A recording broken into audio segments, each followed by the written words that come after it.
Hello friends, ഇന്ന് ഒരു പുതിയ വീഡിയോയിലാണ് തീർച്ചയാക്കിയിരിക്കണേ. അപ്പോൾ ഇത് ഒരു പൊള്ളമുളക് ബജി. പൊള്ളമുളക് പാലക്കാട് മാത്രം കിട്ടുന്ന ഒരു സാധനമാണ് ഈ പൊള്ളമുളക്. അപ്പോൾ അത് വെച്ചിട്ട് എങ്ങനെയാണ് ഈ ബജി ഉണ്ടാക്കണം എന്ന് നമുക്ക് നോക്കാം. അപ്പോൾ ഇതാണ് പൊള്ളമുളക്, കണ്ടുവല്ലോ. ഈ പൊള്ളമുളക് പാലക്കാട് മാത്രം കിട്ടുന്നതാണ്. ഇത് വെച്ചിട്ട് ഇവിടുത്തെ ഹോട്ടലുകളിലൊക്കെ എപ്പോഴും ഞാൻ കാണാറുണ്ട് മുളക് ബജി. ഭയങ്കര ടേസ്റ്റാട്ടോ അത്. അപ്പോൾ ആ ബജി ഉണ്ടാക്കാനാണ് ഇന്ന് ഞാൻ പോകുന്നത്.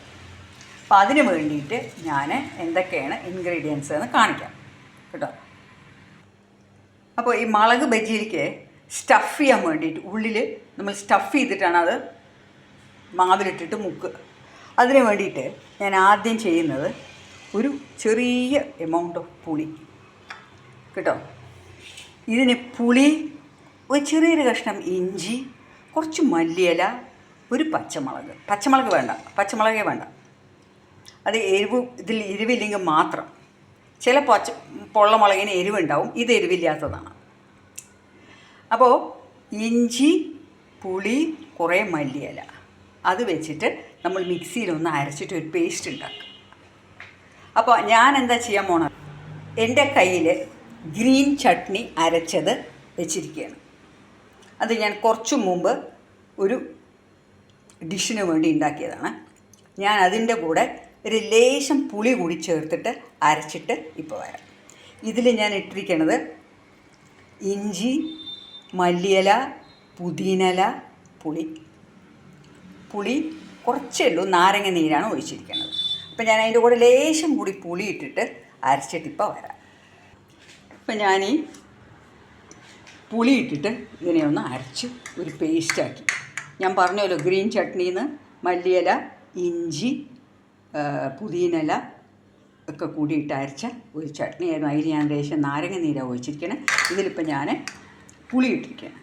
എന്നിട്ട് ഇനി ചെയ്യാൻ പോണത് എന്താണെന്നറിയോ, ഈ മുളകില്ലേ ഇതിനിങ്ങനെ ഓരോന്നായിട്ട് ഇങ്ങനെ കീറുക. ഇങ്ങനെ കീറാൻ പാടുള്ളൂ കേട്ടോ. ഇങ്ങനെ കീറിയിട്ട് ഇതിനെ ഒന്നിങ്ങനെ വായ അങ്ങനെ തുറന്നിട്ട് ഈ സാധനം ഇതിൻ്റെ ഉള്ളിൽ സ്റ്റഫ് ചെയ്യുക. കണ്ടോ? എന്നിട്ട് ഇതോടെ വയ്ക്കുക. ഇനി അതേമാതിരി വേറെ ഒരെണ്ണം കീറുക.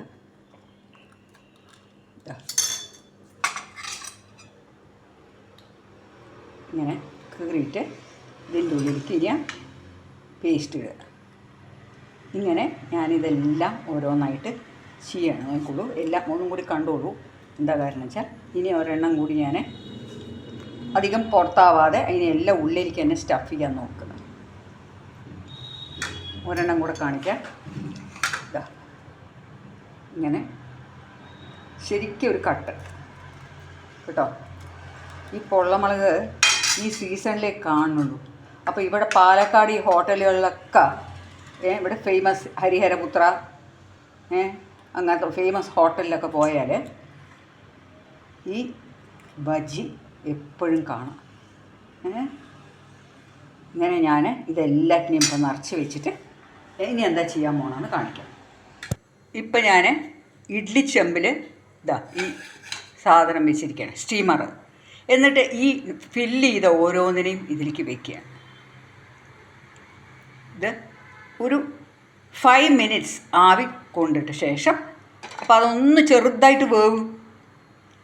എന്നിട്ട് വേണം ഇതിനെ നമുക്ക് മാവിൽ മുക്കിയിട്ട് ഇടാൻ. അപ്പോൾ ഇത് അവിടെ സ്റ്റീം ആവുന്ന നേരം കൊണ്ട് ഞാൻ മാവ് മിക്സ് ചെയ്യാൻ പോകണം. ഇതിലേക്ക് വേണ്ടിയിട്ടുള്ള കടലമാവ് മിക്സ് ചെയ്യാൻ പോകണം. മാവ് മിക്സ് ചെയ്യാൻ വേണ്ടിയിട്ട് ഞാനിതിലേക്ക് ഒരു 2 ടേബിൾ സ്പൂൺ കടലമാവ് കേട്ടോ. പിന്നെ ചേർക്കാൻ പോകുന്നത് ഇഡ്ഡലി മാവ്. ഈ ഇഡ്ഡലിയുടെ മാവ് ഉണ്ടാവുമല്ലോ, അത് ഒരു 3 ടേബിൾ സ്പൂൺ.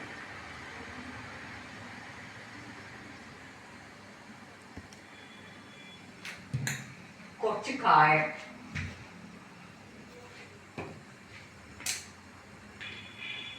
കുറച്ച് കായം കുറച്ച് നല്ലോണം ആഡ് ചെയ്താൽ നല്ല മണമുണ്ടാവും മാവിലേക്ക്. കായം, ലേശം ഉപ്പ്,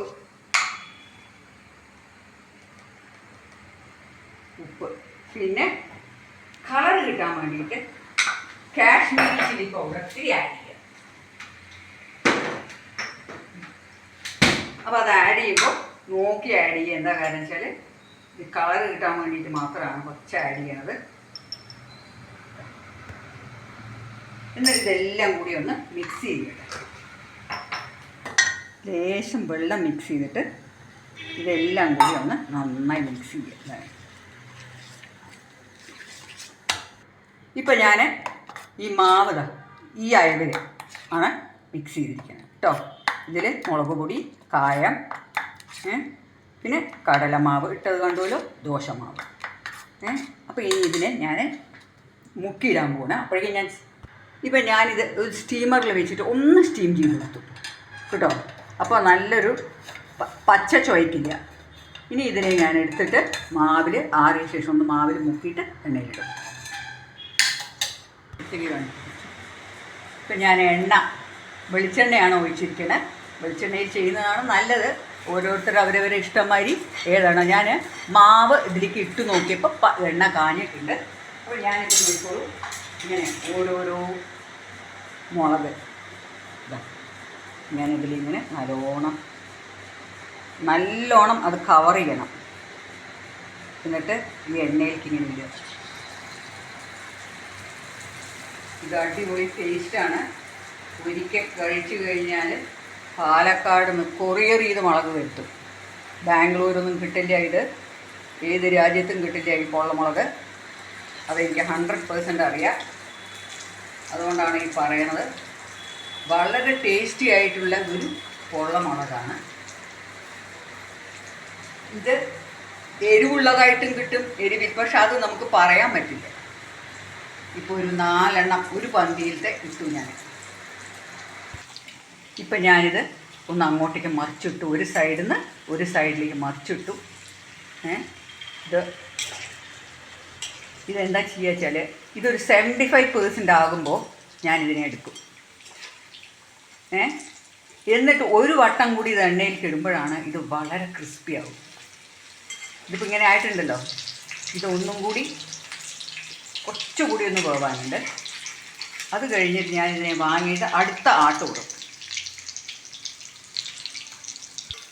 ഇപ്പോൾ ഇത് ഒരു 75% കുക്കായി എന്ന് തന്നെ പറയാം. പക്ഷേ ക്രിസ്പി ആയിട്ട് വേണമെങ്കിൽ ഇതിനെ ഒരു പ്രാവശ്യം കൂടി എണ്ണയിലിടും. അല്ല ഇങ്ങനെ തന്നെ മതി എന്നുണ്ടെങ്കിൽ നിങ്ങൾക്ക് ഇതെടുത്തിട്ട് ഇങ്ങനെ ഇടാം. പക്ഷെ ഞാനൊന്ന് ക്രിസ്പി ആയി കാണാൻ വേണ്ടിയിട്ട് ഞാനതൊന്ന് ഒന്നും കൂടി ഇപ്പോൾ രണ്ടാമത്തെ ആട്ട് ഇട്ടു. ഇനി ഇതൊന്ന് മേലെ ഒന്ന് നന്നായി ആവട്ടെ. ഇപ്പം ഞാൻ എൻ്റെ രണ്ടാമത്തെ ആട്ടം എടുത്തു. ഇതിനെ ഒന്നിങ്ങനെ മുറിച്ചാക്കിയിട്ട് ഇനിയിപ്പോൾ ആദ്യത്തെ ആട്ടം ഒന്നുകൂടി എണ്ണയിലിടാൻ പോകും. ഇപ്പം ഞാൻ ഈ ആദ്യം ഇട്ടതിനെ ഒന്നും കൂടി എണ്ണയിലിടുകയാണ് കേട്ടോ. അതെന്തിനാ അറിയോ? ഒരു ക്രിസ്പിനെസ് കിട്ടാൻ. കുറച്ചും കൂടി എണ്ണയൊക്കെ ഒഴിച്ച് ചെയ്യാവുകയാണെങ്കിൽ ഞാൻ കൂടുതലായിട്ട് ഇനി എനിക്ക് എണ്ണയൊന്നും ഒഴിക്കണില്ല. ഇത് ഒരു നമുക്ക് തൊട്ട് നോക്കുമ്പോൾ അറിയാവോ ക്രിസ്പി എങ്ങനെയാവണമെന്ന്. ആ സമയത്ത് ഇതിനെ വേഗം മാറ്റിയെടുക്കുക. അങ്ങനെ എല്ലാം ഞാൻ ക്രിസ്പി ആവാൻ വേണ്ടി ഈ ചെയ്തത് മുഴുവൻ ഓരോ പ്രാവശ്യമായിട്ട് ഇട്ടിട്ടെടുക്കാൻ പറ്റും. ഇപ്പോൾ എൻ്റെ ടേസ്റ്റി ക്രിസ്പി പൊള്ളമുളക് ബജ്ജി റെഡിയായി. ഇതൊന്ന് കടിച്ച് തിന്നുമ്പോൾ അറിയാം നിങ്ങൾക്ക്, ഭയങ്കര ക്രിസ്പിയാണിത്. ഇതുണ്ടോ, ഞാനൊന്ന് കടിച്ച് തിന്നുമ്പോൾ നിങ്ങൾക്ക് അറിയാം ഇങ്ങനെ ഇരിക്കുന്നു. നോക്കോളൂ, കണ്ടോ കറുമുറുന്നാണ് വരുന്നത്. അപ്പോൾ എല്ലാവരും ഈ പൊള്ളമുളക് കിട്ടിയിട്ടൊന്ന് ട്രൈ ചെയ്ത് നോക്കുക. ഇത് പാലക്കാട് സ്പെഷ്യൽ. സോ ഇനി നെക്സ്റ്റ് ഒരു വീഡിയോ ആയിട്ട് കാണും വരെ it's bye from Sudha Menon. As usual പറയുന്ന മാതിരി എനിക്ക് ഒന്ന് എൻകറേജ്മെൻറ്റ് തരാൻ വേണ്ടി 4 കമൻറ്റ് ഇടുക.